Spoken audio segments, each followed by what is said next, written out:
All right, welcome everybody and to the San Anselmo Library's virtual event today, Effective Watering During Drought, Getting to the Root of the Matter.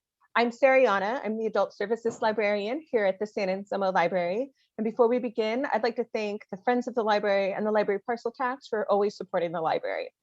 There are a few technical things I'd like to mention before we begin. Everyone will remain muted throughout the presentation. If you have a question for Lois, please type it into the chat box on Zoom. Lois will answer questions at the end of the presentation, and you will also be able to ask questions at the end of the presentation in the chat box. I recommend selecting the full screen and speaker view settings so you can always see Lois's face while she's talking. And thank you for your patience and understanding during this program. Technology can be very fickle, and we're always still learning what we can and can't do with Zoom. Our speaker today is Lois Stevens. Lois has been a UC Marin Master Gardener since 2008 and has been gardening for more than 50 years. She currently chairs the Marin Master Gardener Help Desk Service, and she has been responsible for training new Marin Master Gardeners, served on the board of directors, and gives presentations about the Master Gardener program and garden-related topics at events such as this. Prior to being a Marin Master Gardener, Lois was a civil engineer and project manager on highway and transportation engineering, planning, and design projects for more than 30 years. Please join me in welcoming Lois to the San Anselmo Library's virtual program. Woo! Yay! Woo! I know we're all clapping. I'm just cheering for everybody. Thank you.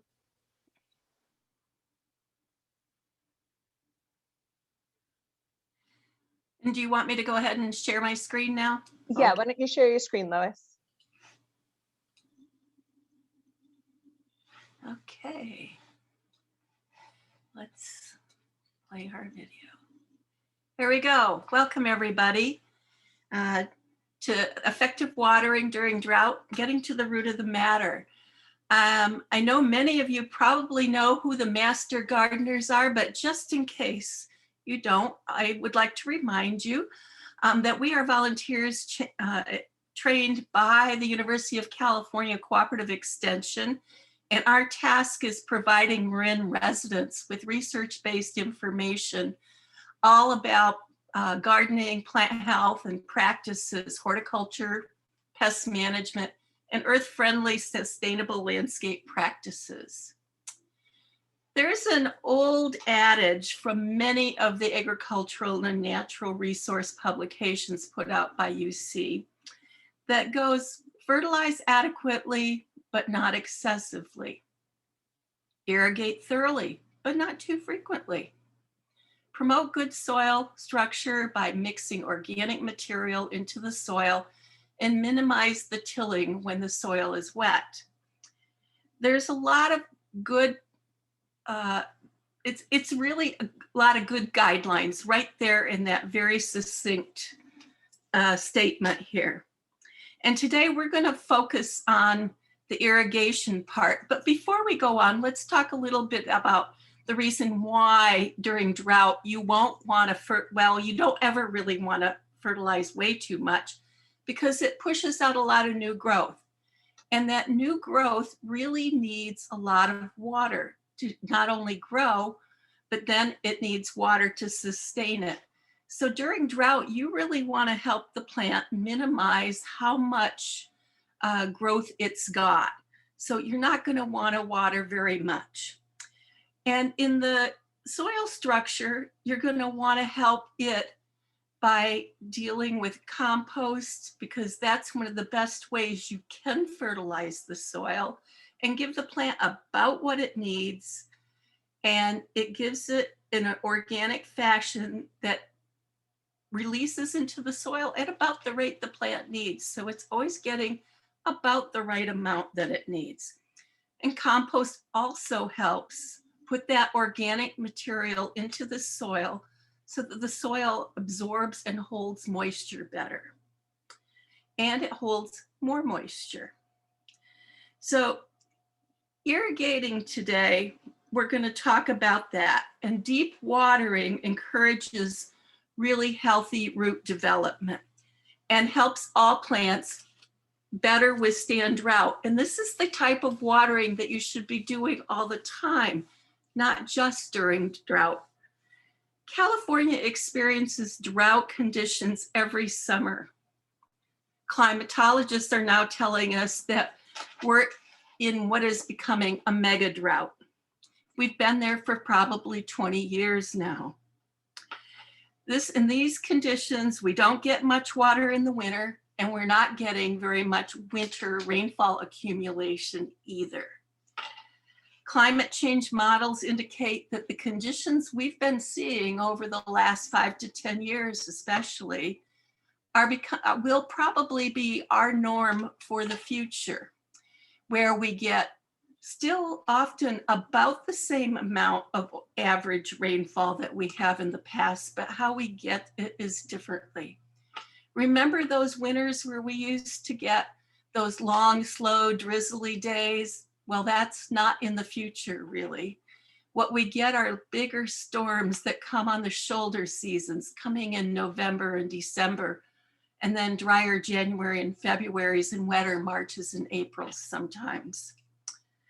And we seldom get the actual average amount of rain. They're either wetter or they're drier, but almost never average. So when we get those big storms, it means greater runoff because it comes so fast. It doesn't always have time to soak into the soil and it runs off. So we need to work hard to find ways to slow that water down and keep it from running off and actually soaking into our soil. So in any case, our normal wetter winters and seasonal drought summers will remain our case.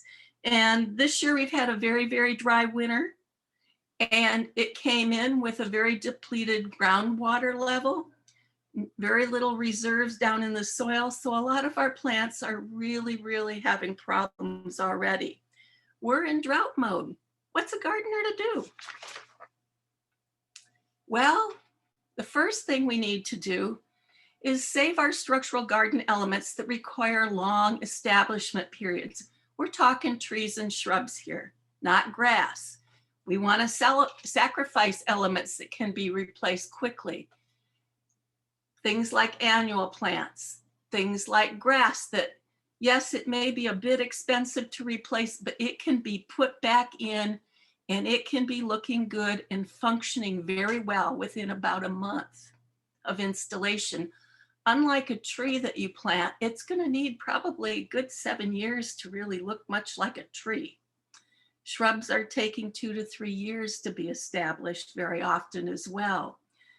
So in drought, we're also not wanting to put in new plants, at least during the summer season. If you feel that you need to plant something, plant perennial plants that are going to be there for a while, but wait to do it to the fall and the winter. That's the best time to plant around here.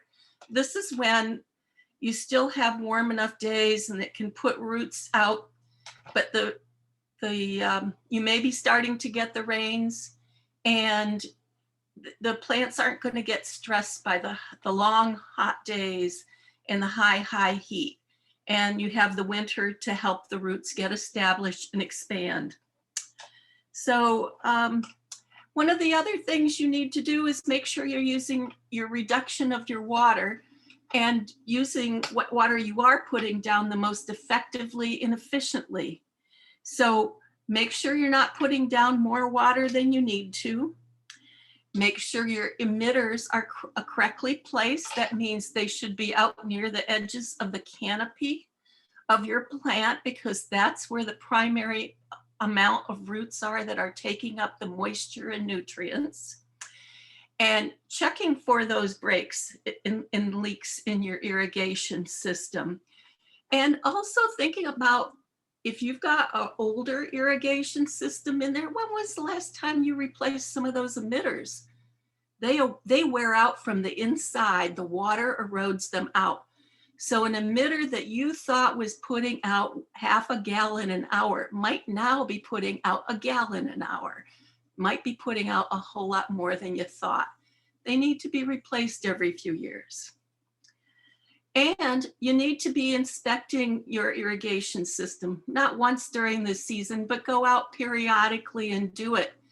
You know, there's a lot of these little critters out there that are very thirsty, and they are known to chew through irrigation lines, as are some of their other vertebrate rodent friends like rats and maybe moles, probably not, but squirrels. Some of these other vertebrates are looking for water. They are starving right now because the amount of plants that are out there for them to eat is going down, and they are very, very thirsty as well. They're looking for water and food wherever they can get it. So watering our gardens deeply but less frequently continues to be one of the best things that we can do to help maintain a healthy garden. And the good news is it doesn't necessarily mean using more water. To have healthy gardens with healthy roots are critical, and deep watering is just one of the keys. Let's begin by talking about these roots and where they are. So most water is taken up by a plant in the top 1/4 of its root zone. And that top quarter of its root zone is where it has about 40% of its roots. In the next quarter down, you've got 30% of the roots that are there. So in the top half of the root zone, you've got more than 70% of the roots. So if you can get the water down a ways there, you're going to do pretty well at trying to keep that plant alive and looking pretty good. So deeper roots can extract moisture from the lower in the soil, but they don't bring up enough water to really help the plant to completely survive, especially during the daytime. So if you can get water down to about the top 70% of the root zone, you're going to do well. And this varies to some extent by plant variety and soil types. So by the daytime, the roots work really hard. They're pulling this moisture up from below and laterally on either side. And as the plants go through photosynthesis and evapotranspiration, this water moves up and through the plant and evaporates into the air. So if plants get most of their moisture from the soil in the top half of the root zone, wouldn't you think that you're going to, and they're depleting all that, wouldn't you think that you're going to have to water out there a whole lot more? And if I'm doing this presentation in person, this is where I see the audience all nodding at me, and I can't really see that here much today. But the answer is no, you don't have to do it as frequently as you think, because the plants are working hard at night. Who knew? In the nighttime, those deeper roots are really pulling that water up from the depths. And then, because they're not going through evapotranspiration, they're pulling it up and they're pushing it out laterally. They're stockpiling it for the next day so that they can easily retrieve it, because that's where most of their roots are to do it. And when they do that, not only do they make it easy for them to retrieve in the next day, but they make it easier for a lot of other little plants that are in their understory to retrieve that moisture too. We call these big trees and big shrubs the heavy lifters, because they're lifting all this water up. And these root systems tend to extend far beyond the canopy, although a lot of people think, oh, they only go out to the edge, but they go out farther than that. And we'll talk about that a little bit later. But it's this really extensive root network for trees and shrubs that really benefits your whole garden. So how deep do these roots really go? Oops, wrong way.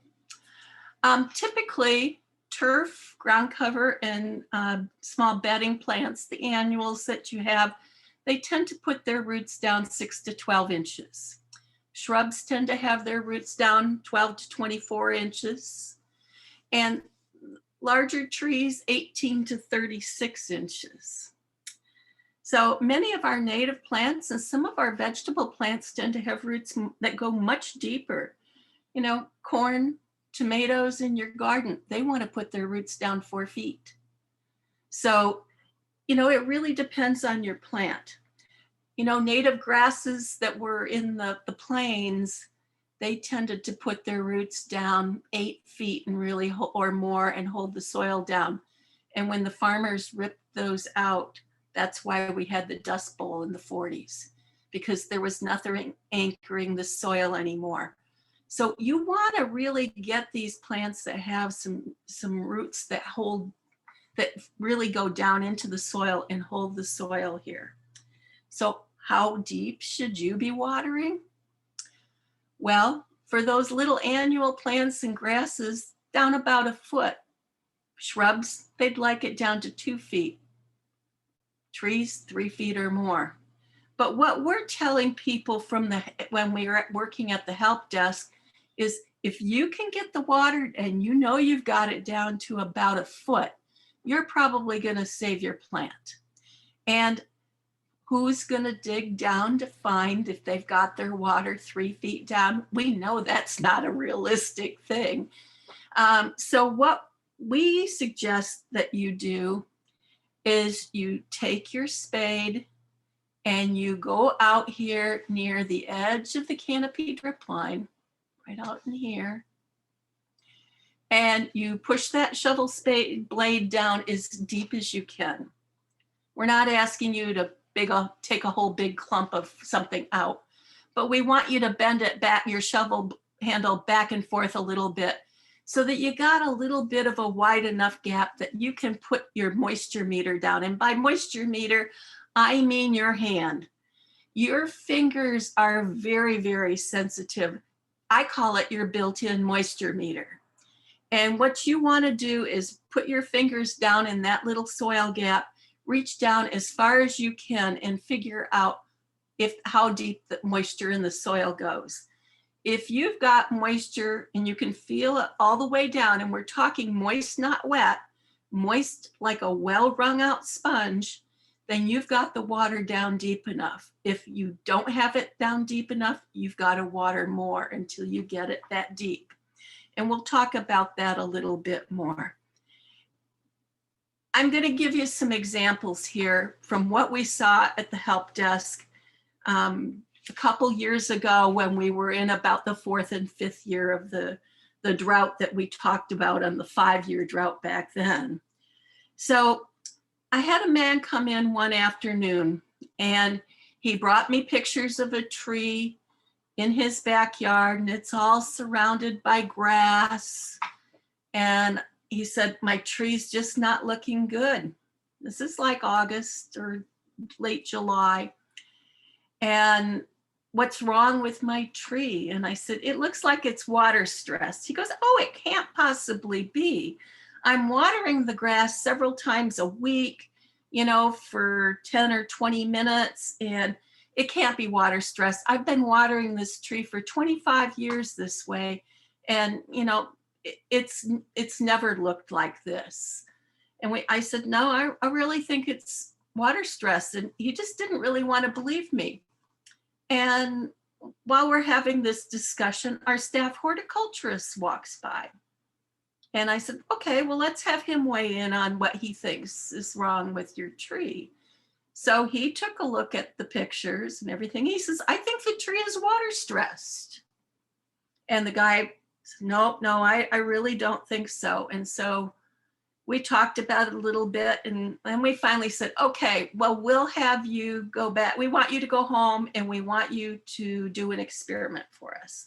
So we asked him to do this little test where he put the shovel in out at the canopy and pulled it back. And we wanted him to call back and tell us how far down the moisture went.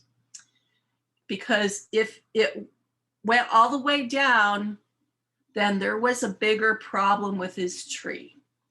But if it only was in the top, moisture was down only a couple inches like we suspected, then it was a watering problem. So we said, okay, if it's a watering problem, it's a real quick solution.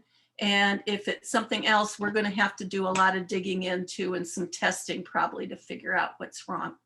So he went home, and less than an hour later, he called us back. He just said, you guys were so right. The water was down only between 1 and 2 inches. So now what do I do?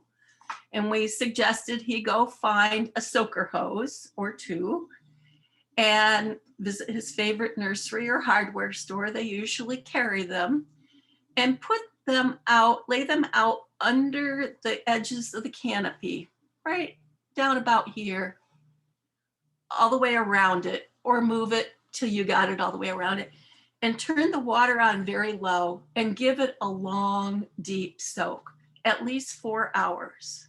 Then wait a couple of hours, and then go out and do this shovel test again and see how far the moisture's gotten.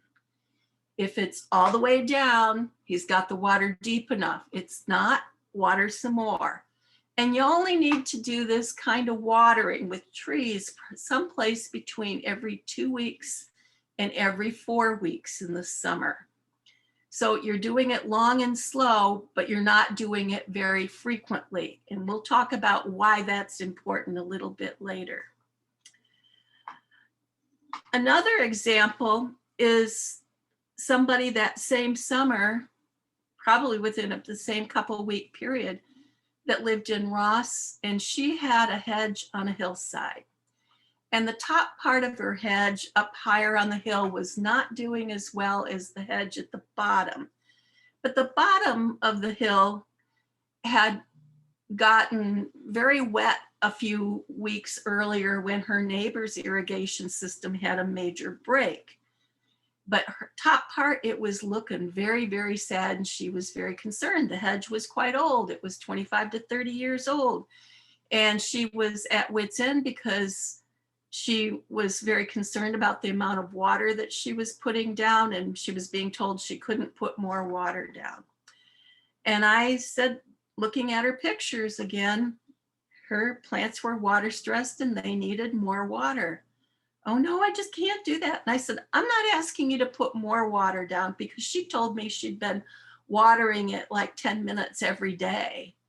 I said, I want you to use the same amount of water you've been using, but I want you to do it once a week instead of every 10 minutes every day. And so by doing it once a week, she could get the water to get down the 1 to 2 feet it needed. But when she watered every day, it only got down the top couple of inches. And we'll talk about why that happens a little bit later. Now, I assume that our advice solved her problem, because she didn't come back to us, even though we'd asked her if it didn't work in a couple of weeks, she didn't see some results, that she should come back and talk to us. Later that fall, in about October, I had another call come in, and this was another hedge problem, and this was in San Rafael. And this woman called and said this hedge just was not looking good. It was 25 years old. And I asked her how it was watered, and she says, I hand water it. And usually for me, when somebody tells me that they're hand watering, it's my number one clue they aren't putting enough water out. How many people want to stand there with their hose and hold the sprayer for 20 minutes to get the water down deep enough? Nobody does it. They stand there for 2 minutes or 5 minutes, but they don't stand there for as long as it really takes to get the water down. And if they're hand watering it for 20 minutes, they're probably putting more water down than they need to. And they're probably not watering out at the canopy drip line. They're probably watering right at the trunk. The feeder roots aren't there. They're out near the canopy drip line. So we talked a little bit more, and she just didn't think the watering issue was it. So I asked her if there'd been any other construction or anything else in the neighborhood, like her neighbors or at her place, where they might have damaged roots or anything like that. No. And I said, well, you know, you're a Marin Municipal Water District. you are eligible for one of our garden walks. Why don't I see about if we could sign you up for that and have a master gardener actually come out and look at what's going on in your garden and see if they can help you get to the root of the problem here. And so she reluctantly let me do that. And so I went and talked to our garden walks person at the time. And she said, oh, we've just sort of quit doing those for the year because it's late October. But you know, I've got some time this afternoon. I'll call her up and see if I can stop on the way home. So she made an appointment. She stopped on the way home and she told me later, she goes, I had the darndest time trying to find parking in her neighborhood. They were doing all this sewer construction. There was no place to park. And we got to laughing because that was when we both realized that hedge had put its roots out far and wide, searching for moisture and nutrients. And it had sent its roots from the backyard where this hedge was all the way to the street. And when they did the sewer replacement, because it was leaking, they cut off its water and nutrient supply. And it was looking sicker and sicker every day as it started drying out. So this person was going to need to water a whole lot more. So like I said, these roots sometimes will search far and wide till they find what they're needing. And a lot of times they're going quite deep because historically Marin has had a lot of groundwater. And that's what helps keep our big oaks and things like that alive. But after many years of drought, some of those groundwater reserves are getting depleted and not getting replenished. So those are my 3 examples, but I want to mention one other thing here. We had a very dry winter this year and very, very little rain. Typically, we tell people not to water their oaks, especially in the summertime, because that tends to encourage some of the root funguses. These plants, these trees have, evolved with having summer dry and winter wet, and they're used to that. But because they didn't get much winter water, and they might start looking a little peaked come the end of this month, beginning of next month. And if you didn't water them in the winter, you may want to do one good soak come the end of this month to help keep your trees alive if they're looking not very good. And just do the one good soak like we talked about, and then don't do anything more until October or so, and then water deeply like that about once a month until the winter rains come. If the rains stop early, start picking it up again and carry that kind of thing through March or into April. And then next year, if you've watered deeply through the winter with your oaks, or it got a lot of rain, you won't need to water in the summer. But you're going to maybe need to help them out this year. Okay. So we've talked about watering deeply, and here's why you want to do it for healthy roots. They're really seeking out, those roots are seeking out moisture. If you shallowly water and do it frequently, your plants will develop a root system similar to the root system shown on the right, where you've got a dense network of roots right up in the 1 or 2 top inches of the soil. Very few roots go deeper. They don't need to forage any further. They've got everything they need right there in the top 2 inches if you're going to keep watering really shallowly and frequently. So there's nothing that allows them to go deeper. Hang on.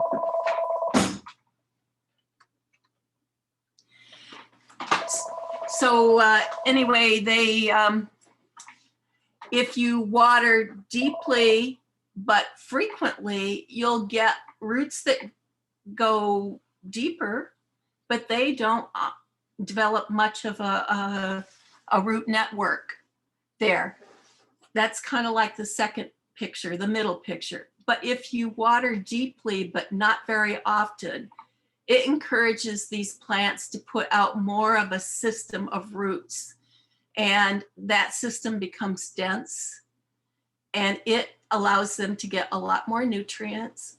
It allows them to get a lot more water from deeper in the soil, and it makes the plants drought tolerant.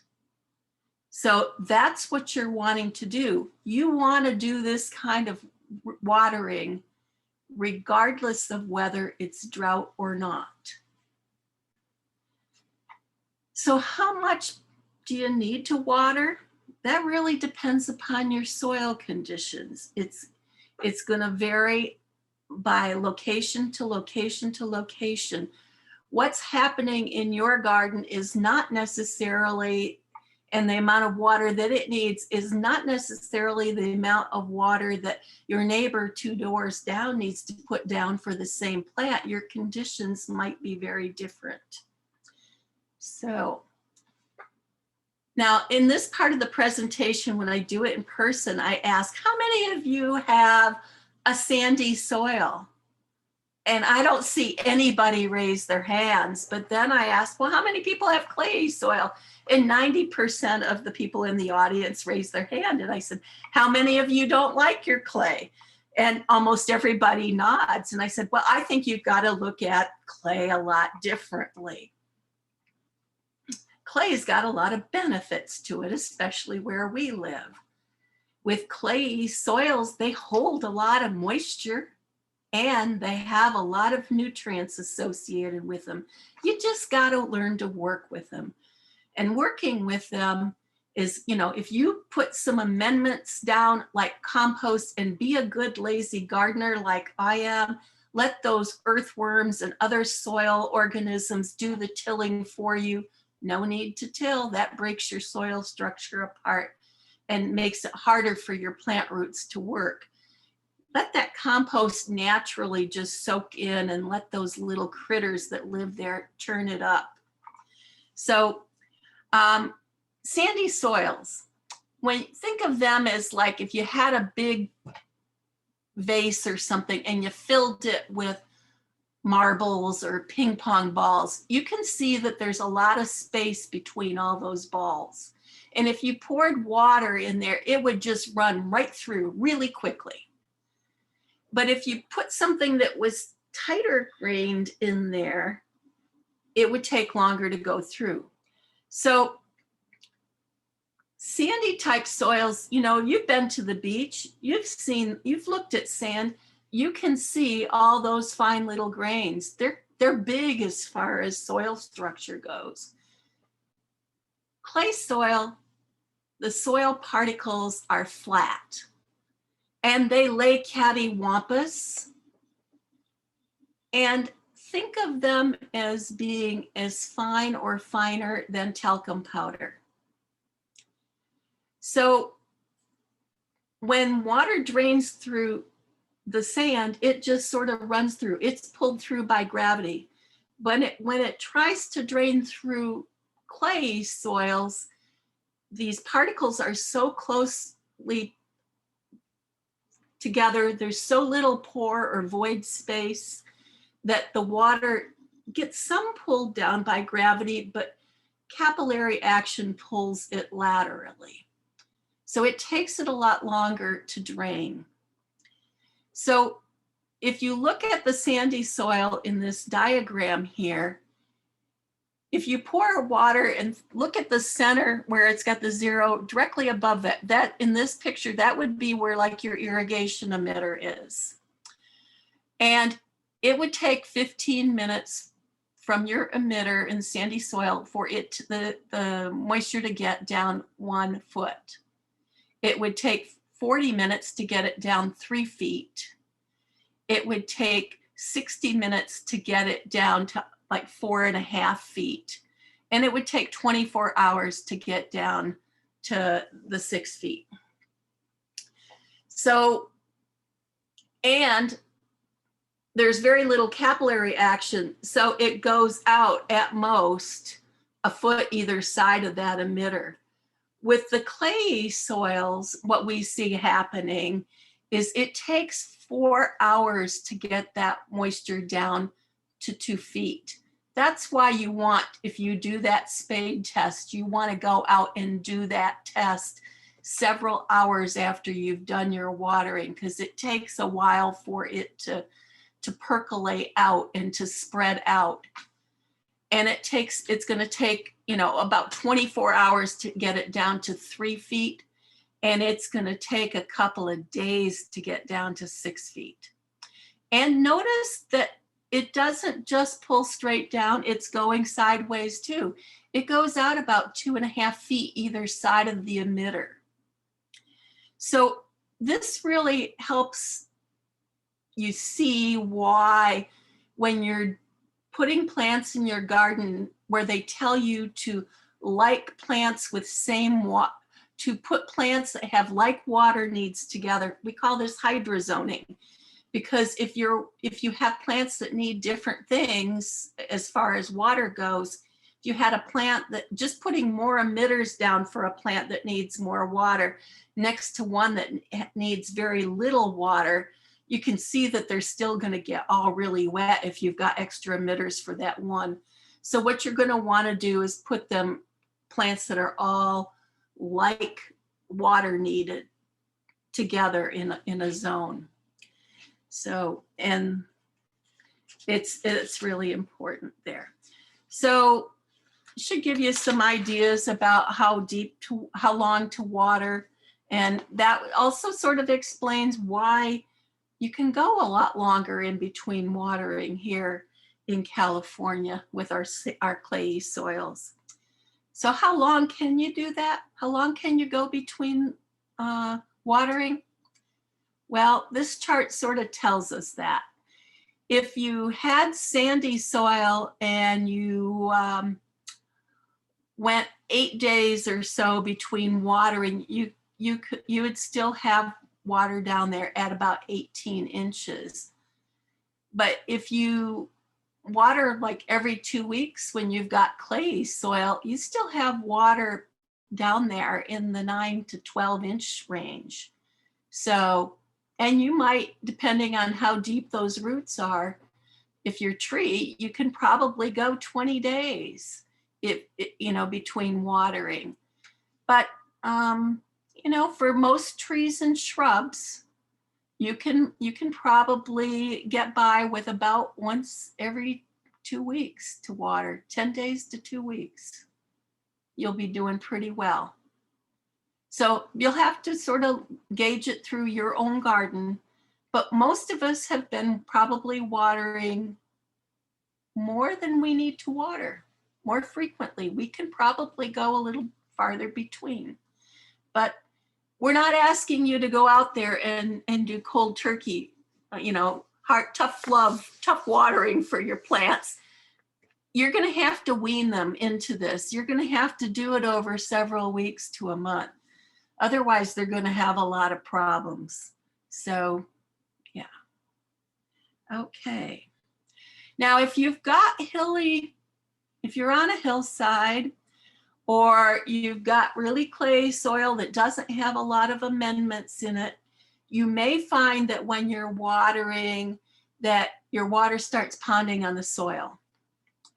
And you don't really want that to happen. So what you want to do, if you've got a irrigation system and you're not hand watering, you can program your irrigation system to water for a short period of time and then take a break, and then come back on and take another break, and then come back on and take another break if you need to. So maybe you need to irrigate for an hour, but maybe you need to do it in 3 20-minute cycles separated by 20 minutes to an hour each cycle. But the key thing is to get all that water put down in one day, one 24-hour period, not just spread out. So when you see this, if we watered, every 3 days, you'd only get your water down to about 2 inches. But if you watered every 2 weeks, you'd get your water down closer to 9 inches. And you can do more. You're going to have to water it longer to get it down there, but it's going to stay down there in your soil longer as well. Okay. So I wanted to talk to you a little bit about fruit trees too, because I know most of you have fruit trees, or many of you do. And depending on the type of fruit tree you have will depend on how much water it needs. If you've got a standard size fruit tree, they tend to want to get about 30 feet tall or more, depending on the fruit tree. And with a standard size tree, they put out a large, dense, deep network of roots. So they can forage for water quite a bit. But many of our backyards are small, and we've put them onto what we call semi-dwarfing or semi-dwarf or dwarf rootstocks. And when you graft a standard tree onto these semi-dwarfing or dwarf rootstocks, what you're really doing is you've got a rootstock that doesn't go as deep, doesn't go as wide. It's a much smaller rootstock, like in pictures B, C, or D. You notice they're all a much smaller root network than under tree A there. And those plants aren't getting big because they can't pull up as much water or nutrients. But they've got that standard size tree grafted onto the top of these little tiny rootstocks. So because those root systems are not as big and extensive or as deep, they need to be watered more frequently than a standard size tree. And they also are the semi-dwarf and dwarf variety shrub trees are not very forgiving about getting dried out at all. They really need a constant level of moisture. So you need to make sure you're irrigating them on a very regular schedule and making sure that they stay evenly moist, consistently moist, in order to set, bear, and bring their fruit to fruition. One of the ways you can help that soil stay nice and evenly moist is to put a good mulch down. Now, there's a lot of different things that you can use as mulch. Master gardeners prefer that you use a nice organic mulch that's going to put some nutrients or help you build your soil. We recommend compost. You're not going to, depending on where they are, you could be using some kind of a bark. There's a rock, a lot of different things.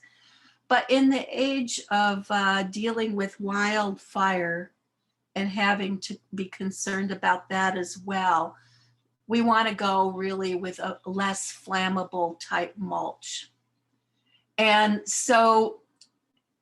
you're going to want to make sure you're not putting anything flammable up near your house. So you want to keep them away from your structures, at least 5 feet away from structures. We're talking, houses, fences, things like that. And suitable mulches that you're going to want to put next to structures would be rock, paving stone, and if you're wanting to put a mulch down that's going to help build your soil, whether it's next to your house or in your planting areas, compost is a great one to use. It's already decomposed, it has very little to have embers catch fire too. So right now, these are the types of mulches that I'm recommending.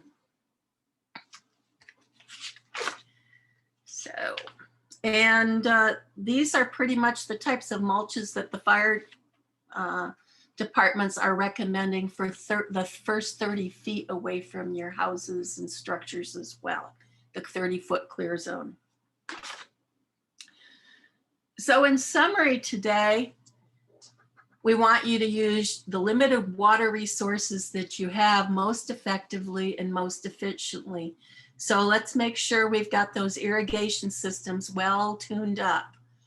You're going to want to save your structural plants, large trees, shrubs, specimen plants that you've worked hard that require long establishment periods.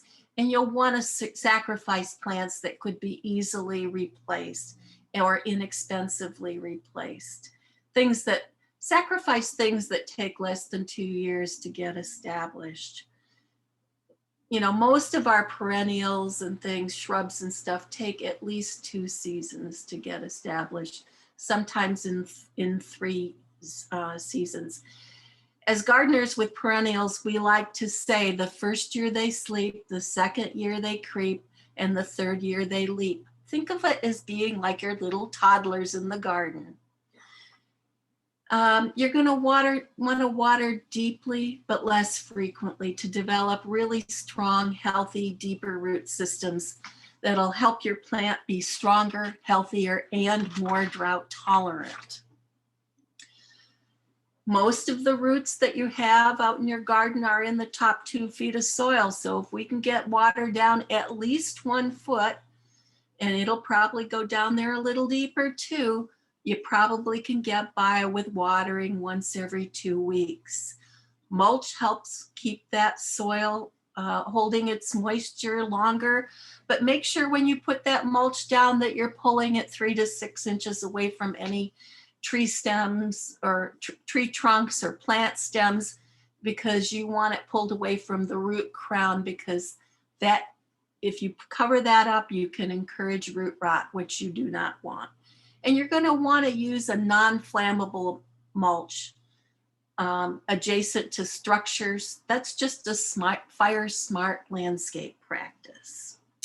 So remember, successful gardeners fertilize adequately, but not excessively. They irrigate thoroughly, but not too frequently. And they promote a good soil structure by mixing that organic material into the soil and minimize the tilling when it's wet. A number of references that we have today for this presentation are one called Watering Guidelines, a really great brochure about mulch, and The Soil Matters. And Sariana is going to send you out a handout with a link to the video of this in case you want to see it again. But she'll send you all these references so that you have something you can actually click on the link instead of trying to hand enter all of those long web addresses. We'd also like to stay in touch with you. In the last couple of weeks, the new issue of Leaflet, our Master Gardener e-newsletter, just came out. If you're not already on our subscription list, you can subscribe. It's a quarterly newsletter, and occasionally a few other things come out too, but it's not something we litter your email box with on a daily basis. You might want to consider a garden walk by Master Gardeners. Originally, this was offered only to Marin Municipal Water District folks, but it's now offered anywhere in the county. And if you're interested in becoming a Master Gardener, getting out there doing some volunteer work to share your love of gardening and science-based information about gardening with other people here in the county, consider becoming a Master Gardener. Our applications are now available for our next training class. And our help desk is opening back to the public on Tuesday, finally. So unless something really bad happens between now and then, that's what we expect anyway. We've been taking only inquiries via email. So if you've got a picture and you can describe your problem, you can still email us. We're still taking them that way. We do a lot of our work via email these days. So remember, Master Gardeners, we offer advice to grow by. Ask us. Thank you. Thank you so much, Lois, for that awesome presentation. I know I learned quite a bit, and I do not have a green thumb, so I really appreciate it when I get to host Marin Master Gardeners. I get to learn a lot, and I'm watching your programs. There are a ton of questions already in the chat. I am going to actually stop our recording right now before we get to it, so it doesn't look like I'm going crazy. So bye recording.